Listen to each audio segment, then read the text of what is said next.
नमस्कार मंडळी, मी आदित्य स्वागत करतो तुमचं पुन्हा एकदा आपल्या एका नवीन व्हिडिओमध्ये कर्नाटकचं गोवा म्हणून प्रसिद्ध असलेल्या गोकर्णमधून.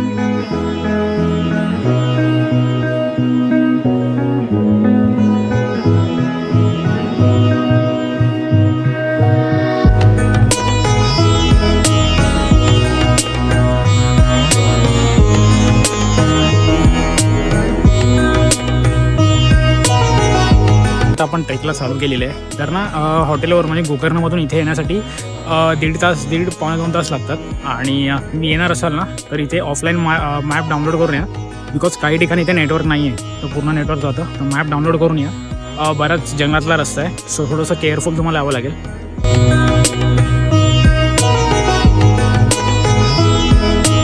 तर या व्हिडिओमध्ये आपण पाहणार आहोत गोकर्णाला यायचं कसं, गोकर्णाला राहायचं कुठे, गोकर्णाला खायची कोणती ठिकाणं आहेत आणि गोकर्णाला पाहायची कोणती ठिकाणं आहेत, हे सर्व आपण या व्हिडिओमध्ये पाहणार आहोत. इन शॉर्ट आपण एक आयटिनरीज गोकर्णाची या व्हिडिओमध्ये करणार आहोत. तर मेक शुअर तुम्ही आपल्या चॅनलला सबस्क्राईब केलं असेल आणि हा व्हिडिओ तुम्ही शेवटपर्यंत नक्की पहा.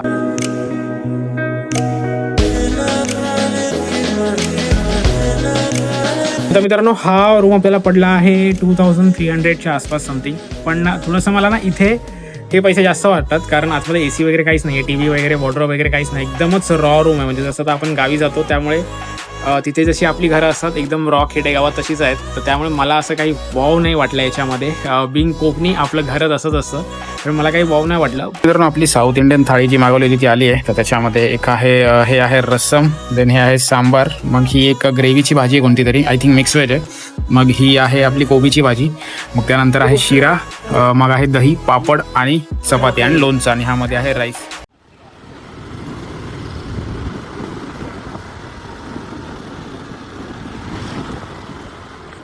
मित्रांनो, आज तारीख आहे 3 एप्रिल 2026 आणि आज आपण आलेलो आहोत गोकर्णला. तर गोकर्ण हे मित्रांनो उत्तर कर्नाटक डिस्ट्रिक्टमधलं एक समुद्री पर्यटन स्थळ आहे आणि इथे तुम्हाला थोड्याफार गोवाच्या वाईब्स येतात. तर गोवापासून हे एक हार्डली 140 किलोमीटर्स वरती आहे. तर गोकर्णाला यायचं कसं हे आता आपण पाहणार आहोत. तर गोकर्णाला येण्यासाठी तुमच्याकडे 3 पर्याय आहेत. एक आहे बाय ट्रेन, दुसरा आहे बाय रोड आणि तिसरा आहे बाय प्लेन. पण या तिघांपैकी सगळ्यात स्वस्त पर्याय म्हणजे बाय ट्रेन. तर तुम्ही जर मुंबईवरून येत असाल, जसं की मी काल मुंबईवरून आलोय, तर मुंबईवरून तुम्ही जर येत असाल तर मुंबईवरून तुम्हाला डेलीसाठी एक मत्स्यगंधा एक्सप्रेस म्हणून आहे जी डेली चालते. आणि या व्यतिरिक्त 2 अजून ट्रेन आहेत, त्या मँगलोरला जातात. त्या आय थिंक सो गुजरातवरून येतात, तर त्या फक्त सॅटर्डे टू सॅटर्डे रन करतात.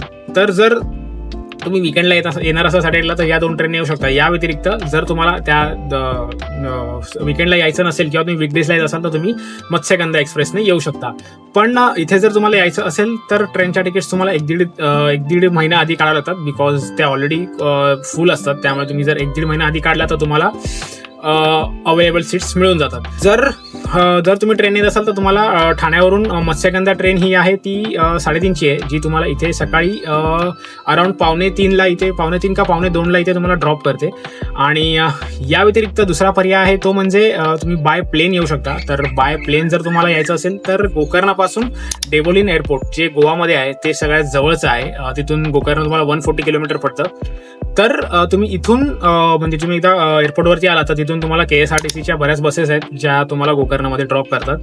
या व्यतिरिक्त जर तुम्ही बाय रोड येणार असाल ना तर बाय रोड बसेसचे ऑप्शन्स आहेत मुंबईवरून. म्हणजे मी मुंबईवरून आलो त्यामुळे मुंबईचे ऑप्शन्स एक्सप्लोर केले. तर मी तुम्हाला मुंबईचे ऑप्शन सांगेन. तर मुंबईवरून MSRTCच्या डिरेक्ट बसेस किंवा KSRTCच्या डिरेक्ट बसेस मला तरी नाही भेटलेत गोकर्णासाठी.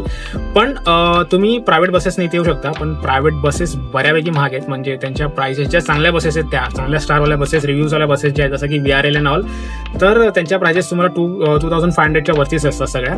पण तुम्हाला बजेट आणि एकदम फालतू बसेस पण आहेत ज्या तुम्हाला 1800-1500 मध्ये पण ड्रॉप करतात. पण मी त्या तुम्हाला बिलकुल रेकमेंड करणार नाही. या व्यतिरिक्त जर तुम्हाला बसनेच यायचं असेल आणि तुम्हाला बजेट ट्रॅव्हल करायचं असेल ना तर मी तुम्हाला अजून एक ऑप्शन सजेस्ट करेन.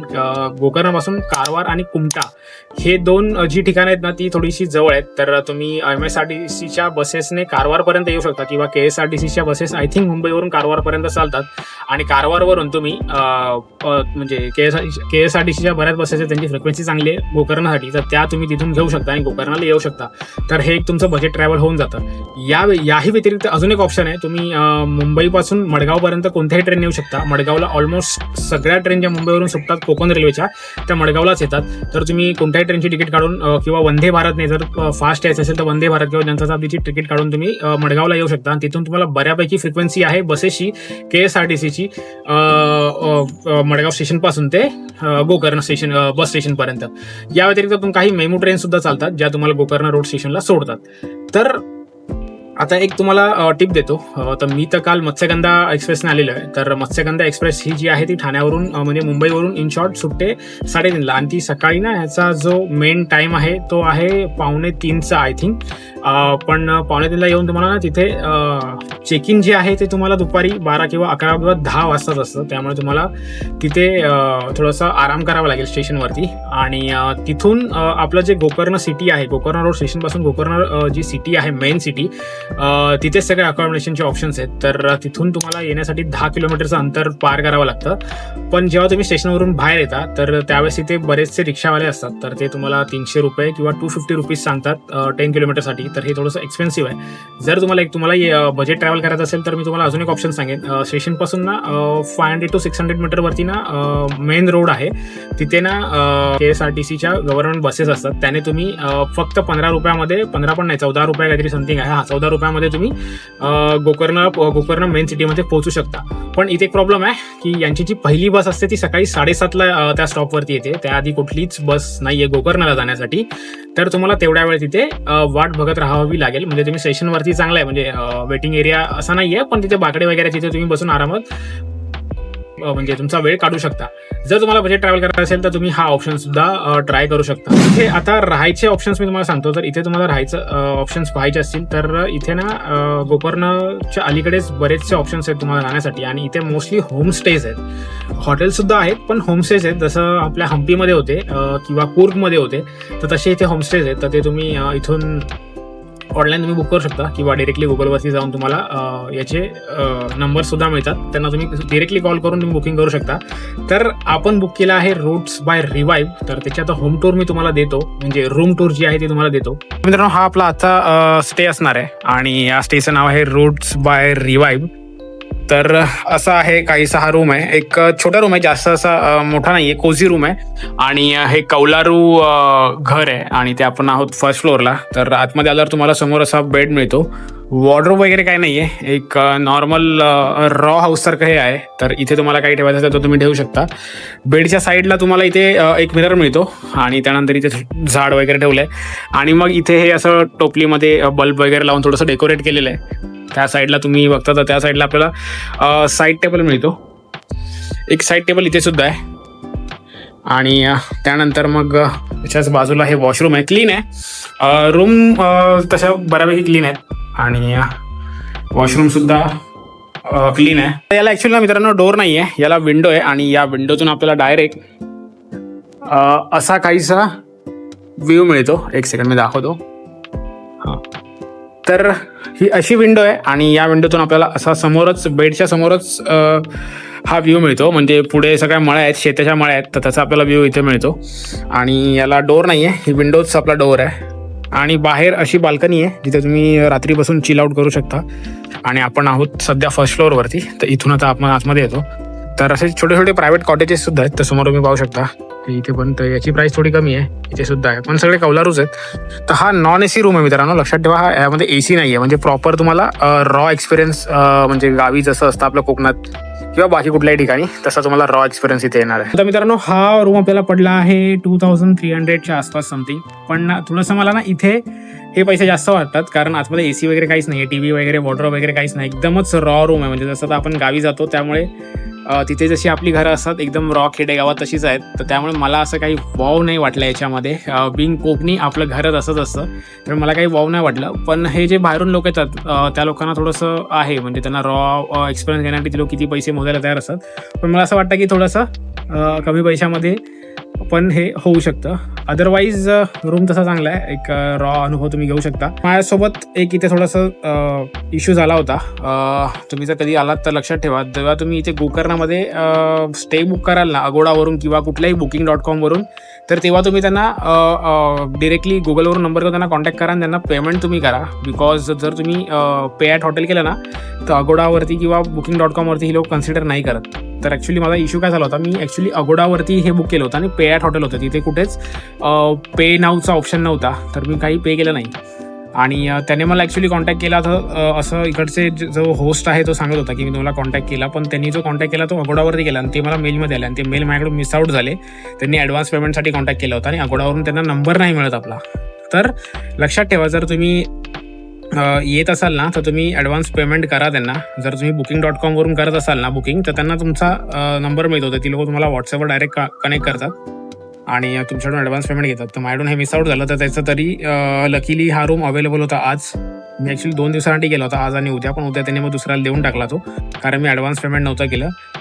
तर आज अवेलेबल आहे, तर आज हा बुक केला आहे. आणि समोर अपोजिट साईडला अजून एक कॉटेज आहे, तर तो मी बुक केला आहे. तर त्याचा मी रूम टूर तुम्हाला देईनच उद्या जेव्हा आपण तिकडे जाऊ तेव्हा. तर मित्रांनो, इंटरनल ट्रॅव्हलसाठी आपण ही स्कूटी रेंट केली आहे आणि हिरोची प्लेजर आहे. थोडी जुनी आहे आणि थोडीशी डॅमेजसुद्धा आहे, पण ठीक आहे. ही स्कूटी मला मिळाली आहे 500 रुपीज पर डेच्या हिशोबाने आणि ही त्यांच्या ऑनलाईन मी वेबसाईटवरून बुक केली होती. मंजुश्री नावाचं आहे, पण थोडंसं मला ते थोडंसं स्कॅमी वाटलं. म्हणजे ॲक्च्युली त्यांनी मला आधी सांगितलं नव्हतं की इकडे ड्रायव्हिंग लायसन्स वगैरे ठेवावं लागतं डिपॉझिटच्या जागी. आणि मला फोटो जे होते त्यांच्या वेबसाईटवरती ते खूप चांगले होते स्कूटीचे, आणि त्याद्वारे बघितलं तर ते स्कूटी खूप म्हणजे डॅमेज आहे. म्हणजे बऱ्याच ठिकाणी त्याला स्क्रॅचेस आहेत, तुटली थोडीशी. तसा व्हिडिओ वगैरे मी काढला आहे, पण चालायला पण ठीक आहे, काय असा इश्यू नाही आहे. आणि दुसरी गोष्ट म्हणजे हेल्मेटचं ते बोलतात की 2 हेल्मेट तुम्हाला इथे कंपल्सरी आहेत. तर एक हेल्मेट तुम्हाला फ्री मिळेल आणि एक हेल्मेटसाठी तुम्हाला पैसे द्यावे लागतील. आणि हेल्मेट तेवढे फालतू थर्ड क्लास हेल्मेट आहेत ना, सगळे तुटलेले हेल्मेट्स आहेत. त्याचे त्याने मला 50 रुपीज पर डेच्या हिशोबाने पैसे घेतलेत. तर ठीक आहे, आता काय काम चालू आहे. 500 रुपये आहेत. बाकीच्या ठिकाणी बघितलं तर ॲक्टिवा 700-800 रुपये होते, कारण लॉंग विकेट आला आहे. तर या व्यतिरिक्त तुम्हाला इंटरनल ट्रॅव्हल करायचं असेल तर तुम्ही ऑटोने वगैरे सुद्धा करू शकता, पण ते थोडंसं तुम्हाला खर्चिक होईल आणि तुम्हाला प्रत्येक वेळेस थांबावं लागेल. तर त्यापेक्षा मी तुम्हाला सजेस्ट करेन की स्कूटी, किंवा जर तुम्ही जास्त मोठा ग्रुप असेल तर तुम्ही कार रेंट इथे करू शकता. त्यांचे मी तुम्हाला जे मी शोधत होतो त्यावेळेस जे नंबर्स मला मिळाले होते ते तुम्हाला मी खाली डिस्क्रिप्शनमध्ये देईन किंवा स्क्रीनवरती तुम्हाला देईन. दुपारचा 1 वाजला आहे आणि इथे आता मी जाणार आहे लंचसाठी. तर इथे मी बरेच ऑप्शन्स बघितले. मला ॲक्च्युली ऑथेंटिक साऊथ इंडियन थाळी खायची होती, पण इथे ना जसं हम्पीला ते होते ना कॅफेज अँड ऑल, ते तुम्ही आपल्या प्रिव्हियस म्हणजे आपल्या व्हिडिओमध्ये तुम्ही पाहिलं असतील, तर तसेच इथे कॅफे आहेत. तर त्याच्यामध्ये ना ते सगळं चायनीज फूड अँड ऑल ते सगळं आहे. तर मला ॲक्च्युली ऑथेंटिक फूडसाठी मी बरंच सर्च करत होतो, तर कुठलंच हॉटेल असं दिसलं नाही ॲज सच. पै नावाचं एक हॉटेल आहे, पण तिथे ना सगळं ब्रेकफास्टचा मेन्यू आहे, लंचचा मेन्यू नाही आहे. तर एक त्रिभुवन म्हणून एक मला एक हॉटेल सापडलं आहे आणि त्याचे ना रिव्ह्यूज पण 4.2 आहेत समथिंग, काहीतरी 16-17 लोकांनी रिव्ह्यू दिले, आणि नवीनच आहे. तर तिथे थोडंसं ऑथेंटिक मिळतं असं मी रिव्ह्यूमध्ये वाचलं आहे. सो तर तिथे जाऊया आणि त्याची जर टेस्ट चांगली असेल तर मी तुम्हाला नक्कीच रेकमेंड करेन. आता मित्रांनो, आता आपण पोहोचलेलो आहोत त्रिभुवन हॉटेलच्या इथे. तर हा मेन रोड आहे आणि इथेच हे हॉटेल आहे. तर आता आतमध्ये जातो आणि ट्राय करतो कशी टेस्ट आहे याची बी. आता मित्रांनो, आपली साऊथ इंडियन थाळी जी मागवलेली ती आली आहे. तर त्याच्यामध्ये एक आहे हे आहे रस्सम, देन हे आहे सांबार, मग ही एक ग्रेव्हीची भाजी आहे कोणती तरी, आय थिंक मिक्स व्हेज आहे. मग ही आहे आपली कोबीची भाजी, मग त्यानंतर आहे शिरा, मग आहे दही, पापड आणि चपाती आणि लोणचं, आणि ह्यामध्ये आहे राईस. तर आता ही थाळी खातो आणि तुम्हाला सांगतो याची टेस्ट कशी आहे ते पुढे. मित्रांनो, जस्ट खाऊन बाहेर आलोय. 2 थाळ्या आपण घेतल्या होत्या आणि त्या दोन्ही थाळ्या आपल्याला आलेल्या काहीतरी 260 रुपीजमध्ये. 130 रुपीजची एक थाळी होती. तर फार छान जेवण होतं आणि मेन गोष्ट म्हणजे जेवणात बिलकुल सोडा नव्हता आणि ऑथेंटिक चव होती. जर तुम्ही कधी आलात गोकर्णला तर मी तुम्हाला नक्की रिकमेंड करेन, कारण इथे ना सगळे कॅफेज आहेत, असं लोकल ऑथेंटिक जेवण नाही मिळत. तर हे त्यातल्या त्यात मी शोधलं होतं रिव्ह्यू करून. तर बऱ्यापैकी चांगलं आहे. कधी आलात तर तुम्ही नक्की ट्राय करा. जो मेन चौक आहे जिथे बसेस थांबतात तिथेच आहे. हॉटेलचं नाव आहे त्रिभुवन प्युअर व्हेज. तुम्ही नक्की ट्राय करू शकता. नमस्कार मंडळी, आज आहे डे 2 आणि आज आपण जाणार आहोत याना केव्जला. तर इथे केव आहे याना केव, आणि त्या व्यतिरिक्त एक विभूती वॉटरफॉल आहे. ते म्हणजे याना केव्जच्या रस्त्यावरतीच तो वॉटरफॉल लागतो. तर तिथे आज आपण जाणार आहोत. सकाळचे 9:30 झालेत आणि इथून ते काहीतरी दीड तासाच्या अंतरावरती आहे. सो आता आपण निघणार आहोत. तत्पूर्वी आपण जाणार आहोत नाश्ता करण्यासाठी, आणि आता आपण दुसऱ्या होमस्टेमध्ये चेक इन केलं आहे. तर त्याचा मी तुम्हाला रूम टूर आल्यावरती देईन. तर आता 9:30 झालेत. पहिले नाश्ता करायला जाऊ. तो एक चांगला स्पॉट काल मिळाला होता नाश्त्यासाठी मला, तेव्हा मी शूट नाही केलं. आता मी तुम्हाला दाखवतो. तर तिकडची टेस्ट वगैरे पण चांगली होती आणि ॲम्बियन्स पण चांगला होता. सो चला आता निघूया आपण पटकन आणि पुढे जाऊया.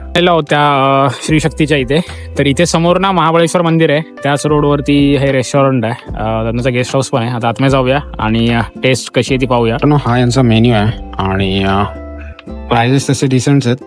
60 रुपीजला इडली आहे, त्यात 2 पीसेस इडली येणार आणि याच्यामध्ये ना हे जे स्टार केलेले तुम्ही बघताय ना, तर ते हायली रिऑर्डर्ड मेन्यू आहे. म्हणजे आता हा उत्तप्पा स्टार केला तर लोक जास्त हे ऑर्डर करतात. त्यांनी जे खाली दिलंय मोस्ट ऑर्डर ते होतं. त्या व्यतिरिक्त इंडियन मेन कोर्स पण आहे यांच्याकडे, त्याच्यामध्ये काजू मसाला, व्हेज कोल्हापुरी वगैरे आहे, चायनीज वगैरे पण आहे आणि कॉन्टिनेंटल सुद्धा आहे. तर चला आता मी उत्तप्पा मागवलाय, तो ट्राय करतो आणि तुम्हाला सांगतो कसा आहे तो. तर मित्रांनो जस्ट खाऊन बाहेर आलोय, तर टेस्ट चांगली होती. मी उत्तप्पा घेतला होता आणि बिसीबिल्ले भात घेतला होता. बिसीबिल्ले भात थोडासा ऑइली होता, बाकी उत्तप्पा वगैरे छान होता आणि रिव्ह्यूज पण चांगले आहेत. प्राइजेस पण बऱ्यापैकी चांगले आहेत, म्हणजे जास्त हायर साईडला नाही आहेत. पूर्ण याच्यामध्ये गोकर्णामध्ये सगळं स्वस्त सगळं तुम्हाला मिळतं. तर कधी आलात तर नक्की ट्राय करू शकता. तर कॅफेचं नाव आहे श्री शक्ती म्हणून, बराच जुना कॅफे आणि हा आहे मंदिराच्या रोडवर.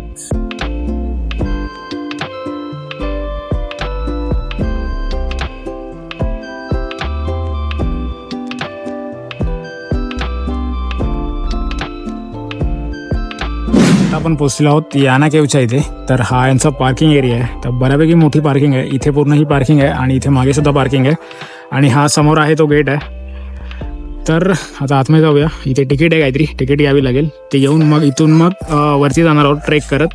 एक 10-15 मिनिटाचा ट्रेक आहे, तो करून मग आपण याना केवजवळ पोचणार आहोत. तर मित्रांनो आता आपण ट्रेकला चालू केलेलं आहे. तर ना हॉटेलवर म्हणजे गोकर्णमधून इथे येण्यासाठी 1.5-2 तास लागतात. आणि तुम्ही येणार असाल ना तर इथे ऑफलाईन मॅप डाउनलोड करून या, बिकॉज काही ठिकाणी इथे नेटवर्क नाही आहे, तर पूर्ण नेटवर्क जातं. तर मॅप डाउनलोड करून या. बराच जंगलातला रस्ता आहे, सो थोडंसं केअरफुल तुम्हाला यावं लागेल. स्वतः आपण ट्रेकला चालू केलं इथून आणि एक अर्ध्या तासाचा ट्रेक आहे. दुपार झाली, थोडं लेट झाला कारण रस्ता थोडा चुकलो होतो, जास्त पुढे गेलो होतो. सो आता ट्रेकला चालू केली आहे. अर्ध्या तास आपण वरती जाऊ. आणि इथे वरती जाण्यासाठी तिकीट आहे, तर 10 रुपये पर पर्सन तिकीट आहे आणि बाईक असेल तर त्याचे 10 रुपये लागतात. तर पार्किंग चार्जेस लोक घेतात. आणि मित्रांनो जर तुम्ही येत असाल ना तर मी सजेस्ट करेन की तुम्ही थोडंसं लवकर या, म्हणजे अर्ली मॉर्निंग या किंवा 11-12 वाजता या, बिकॉज अर्धा तास म्हणजे 20 मिनटं चालत जाऊन परत रिटर्न यावं लागतं. आणि प्लस गाडीचा जो रस्ता आहे तो पण थोडा जंगलामधला आहे, तर दिवसाच तुम्ही इथून बाहेर पडा. रात्र झाली तर थोडंसं इश्यू येऊ शकतो. सो त्यामुळे मी सजेस्ट करेन आलात तर जरा लवकर या.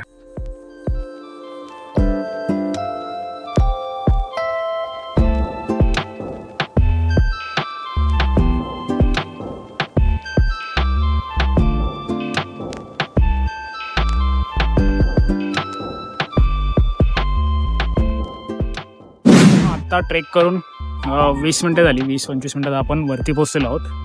तर इथे याना केव आहे, ह्या साईडला एक आहे, त्या साईडला एक आहे आणि ह्याच्या आतमधून आपण दुसऱ्या साईडला निघू शकतो.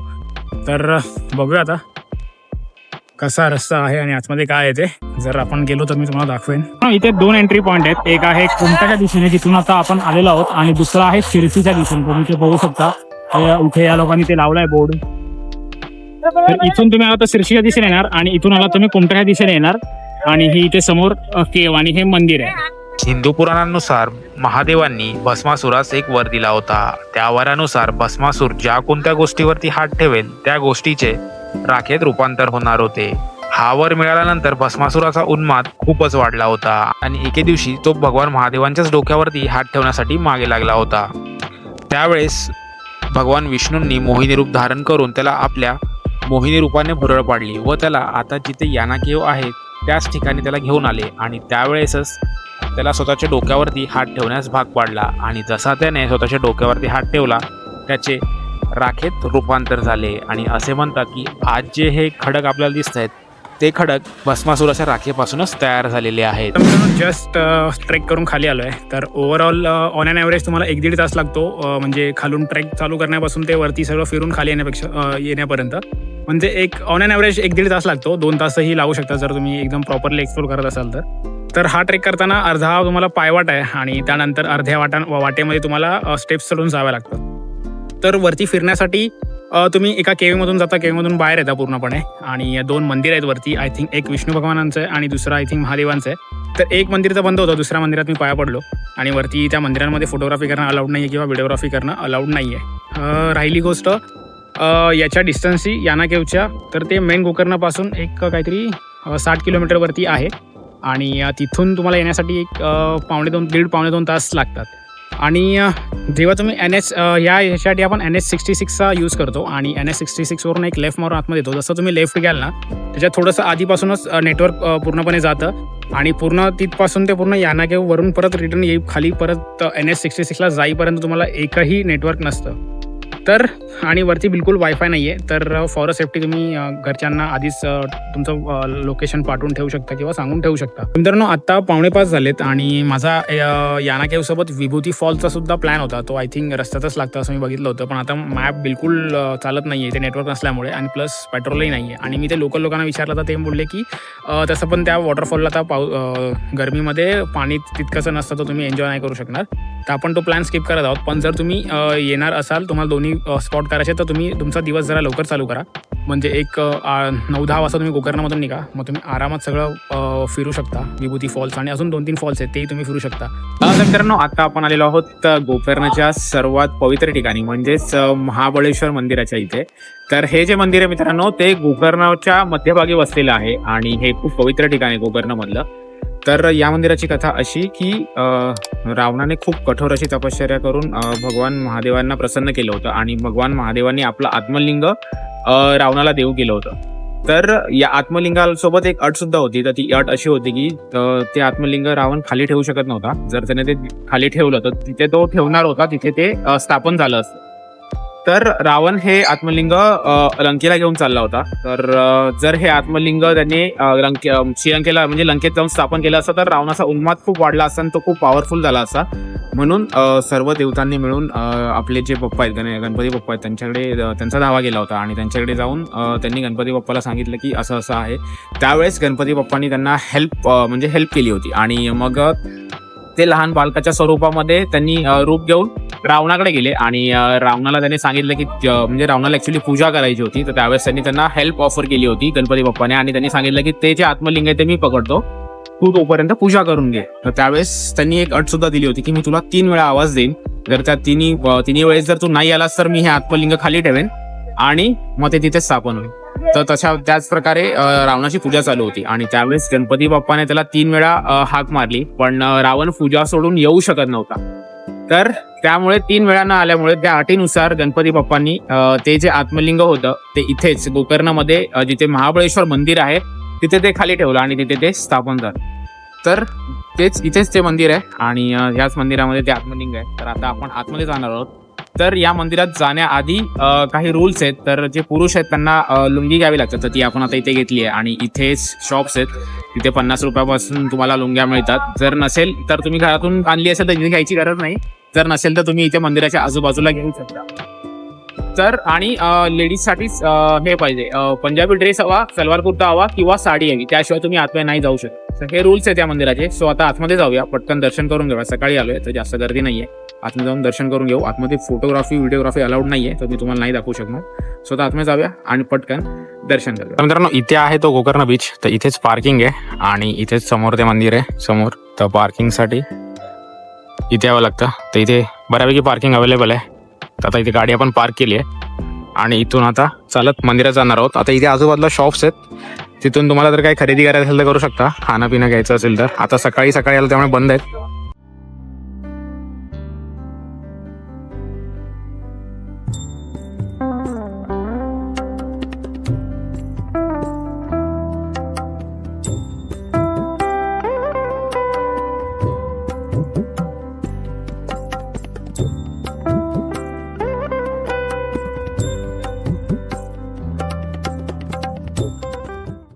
इथे आहे ते महाबळेश्वर मंदिर आणि त्याच्याच बाजूला इथे गणपती बाप्पाचं मंदिर आपल्याला पाहायला मिळतं. जी मी तुम्हाला स्टोरी सांगितली होती गणपती बाप्पाची, त्याच गणपती बाप्पाला समर्पित हे मंदिर आहे. तर याच्या आतमध्ये फोटो आणि व्हिडिओग्राफी अलाउड नाही आहे. तर आता आतमध्ये जातो, पाया पडतो. तुम्ही पण आलात तर आधी महाबळेश्वर मंदिराच्या पाया पडा आणि नंतर मग तुम्ही इथे मागे गणपती बाप्पाच्या पाया पडायला येऊ शकता. मंदिराच्या बाहेरच एक छोटा रोड आहे, तिथे तुम्हाला सगळं शॉपिंग करायचं असेल तर तुम्ही करू शकता, जसे की कपडे वगैरे. तर हे सगळं इथे मिळून जातं, सोव्हिनियर्स अँड ऑल, मसाले वगैरे. तर तुम्ही इथून ते घेऊ शकता. मित्रांनो, दर्शन करून जस्ट बाहेर आलो आहे आणि गणपती बाप्पाचं पण दर्शन केलं आणि मला हार्डली 1-1.5 तास लागला. आज संडे आहे त्यामुळे दर्शन करण्यासाठी. तर मी तुम्हाला सजेस्ट करेन, मी कालसुद्धा आलो होतो संध्याकाळी शनिवारी. तर तुम्ही विकेंडला येत असाल ना तर शनिवारी दर्शनाला ट्राय करा आणि संध्याकाळी 5च्या दरम्यान या. संध्याकाळी 5 ते रात्री 8पर्यंत हे मंदिर चालू असतं आणि सकाळी जर तुम्ही येत असाल तर सकाळी 6 ते दुपारी 12:30पर्यंत हे मंदिर चालू असतं आणि दुपारच्या वेळेमध्ये हे मंदिर बंद असतं. तर आता मी आलेलो आहे गोकर्ण बीचवरती. तर मंदिराच्या इथून हार्डली 2-3 मिनिटावर वॉकेबल हा बीच आहे, मगाशी जसं मी तुम्हाला सांगितलं. आणि इथे तुम्हाला कॅमल राईड, हॉर्स राईड आणि ते सगळं तुम्ही करू शकता. या व्यतिरिक्त इथे एक जागा आहे, त्याचं तर मला नाव नाही माहिती, तुम्हाला मी स्क्रीनवरती देईन. तिथे जाऊन तुम्हाला बोट राईड मिळते. तर त्या बोट राईडमध्ये तुम्हाला Gokarna beach, Om beach, paradise beach आणि अजून 2-3 बीचेस आहेत, ते लोक तुम्हाला दाखवतात. आणि त्याच्यामध्ये तुम्ही स्नॉकलिंग आणि त्या व्यतिरिक्त तुम्ही बाकीच्या ज्या गोष्टी आहेत, कायाकिंग अँड ऑल, ते सगळं तुम्ही करू शकता. तर मला ते याची ॲक्च्युली करायला टाईम नाही मिळाला बिकॉज माझी ट्रेनची तिकीट आज कन्फर्म नाही झाली. तर माझी आता बसची मी गेली ती दुपारी, आता माझी बस, त्यामुळे मला नाही जाता येणार. तर ती लोक पर पर्सन 500 रुपये घेतात, 1000 रुपये सांगतात काही ठिकाणी. तर तुम्ही नेगोशिएट करून 500पर्यंत येऊ शकता. 3 तासाची ही टूर असते, त्याच्यामध्ये तुम्हाला हे सगळं करवलं जातं. आणि याचं जर तुम्हाला कॉन्टॅक्ट डिटेल्स हवे असेल तर मी स्क्रीनवरती देईन. मला माझ्या जे पॅम्पलेटचा फोटो मी देईन स्क्रीनवरती, नाहीतर मी खाली डिस्क्रिप्शनमध्ये नंबर देईन. मला 500 रुपये सांगितले होते ती पर पर्सन 3 आवर्सचे. आणि हे जे कायाकिंग आणि ते सगळं होतं ते त्याच्यामध्ये इन्क्लुडेडच होतं. सो आता या बीचवरती थोडंसं रिलॅक्स करेन आणि नंतर मग आपण ओम बीचवरती जायला ट्राय करणार आहोत.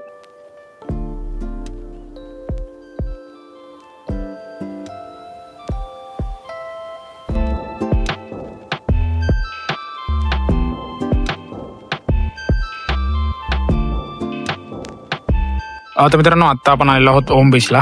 तर हा त्यांचा पार्किंगचा एरिया आहे इथे. तर पार्किंग फुल आहे आणि इथे कोण मॅनेज करायला पण नाही आहे. तर 10 रुपीज स्कूटीची पार्किंग आहे आणि I think 30 rupees car parking आहे. मित्रांनो, आता आपण पोहोचलो आहोत ओम बीचला. तर या बीचला वर म्हणजे पार्किंगपासून खाली येण्यासाठी 120 पायऱ्या आहेत, त्या उतरून तुम्हाला खाली याव्या लागतात आणि तेवढ्याच परत वर चढाव्या लागतात. त्या पायऱ्यांवरती तुम्हाला ना शॉपिंगसाठी बरेच छोटे मोठे स्टॉल्स आहेत, म्हणजे मॅग्नेट्स, सोवेनियर्स अँड ऑल, आणि खाण्याचे स्टॉल्स आहेत, ते तुम्ही तिथे म्हणजे खरेदी करू शकता. आणि या बीचचा आकार ना ओमसारखा दिसतो वरून, त्यामुळे या बीचला ओम बीच असं बोलतात. आणि हा जो बीच आहे तो वाळूचा आणि खडकांचा दोघांचा मिळून बनला आहे. तर आता इथे आलो आहे, थोडं आता आपण इथे एन्जॉय करणार आहोत. इथे हॉटेल्स वगैरे पण आहेत, म्हणजे रेस्टॉरंट खाण्यासाठी. तुम्ही माझ्या मागे पाहू शकता.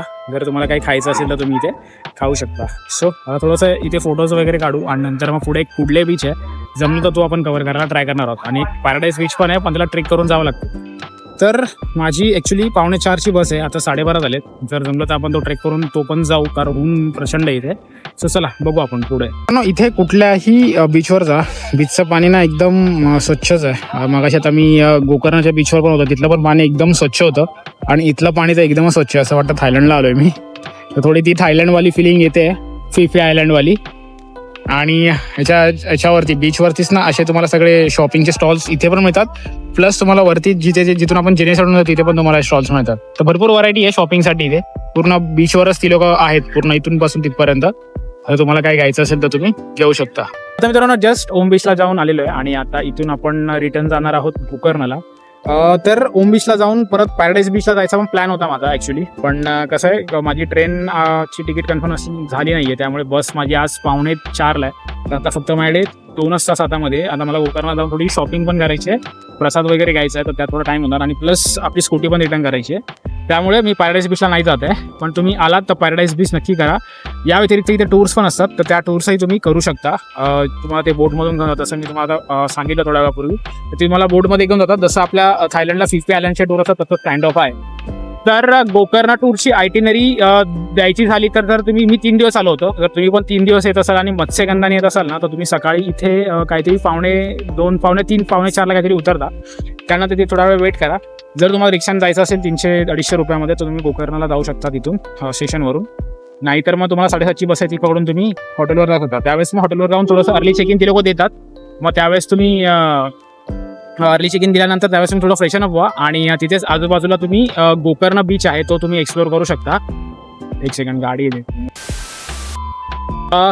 तर पहिल्या दिवशी फ्रेशन अप होऊन तुम्ही गोकर्ण बीच वगैरे एक्सप्लोर करू शकता. त्यानंतर मग तुम्ही संध्याकाळी गोकर्णचं मार्केट आणि तिकडचं लोकल लाईफ थोडंफार तुम्ही एन्जॉय करू शकता. त्यानंतर मग तुम्ही दुसऱ्या दिवशी सेकंड डेला तुम्ही सकाळी लवकर उठा आणि महाबळेश्वर मंदिरात जा, तिथे दर्शन घ्या, कारण सकाळी थोडीशी गर्दी कमी असते ॲज कम्पेअर टू म्हणजे दुपारी जेव्हा जाल त्यावेळेस.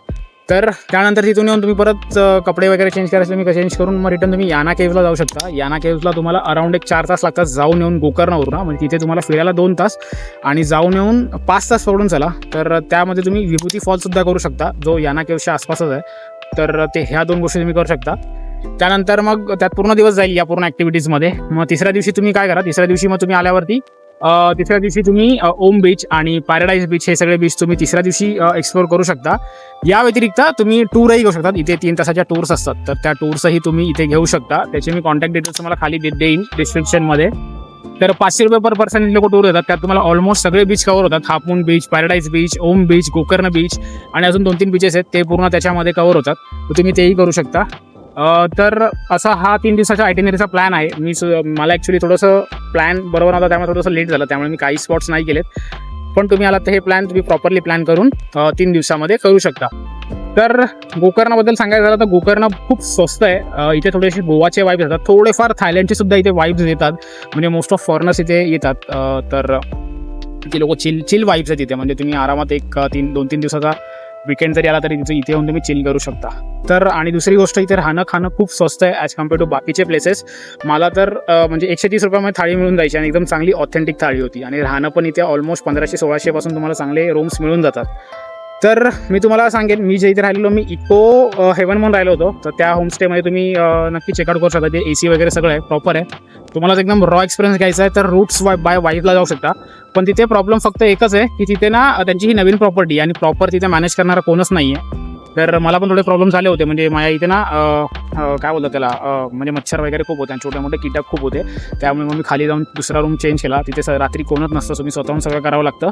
तुम्हाला काही हवं असेल तर स्वतःहून सगळं करावं लागतं. एवढंच तिथे प्रॉब्लेम आहे, बाकी अदरवाईज एवढा काही प्रॉब्लेम नाही आहे. तिथे AC नाही आहे आणि थोडंसं ओव्हर प्राईस वाटतं, पण ठीक आहे, तुम्हाला एक्सपिरियन्स घ्यायचा असेल तर तुम्ही तो घेऊ शकता.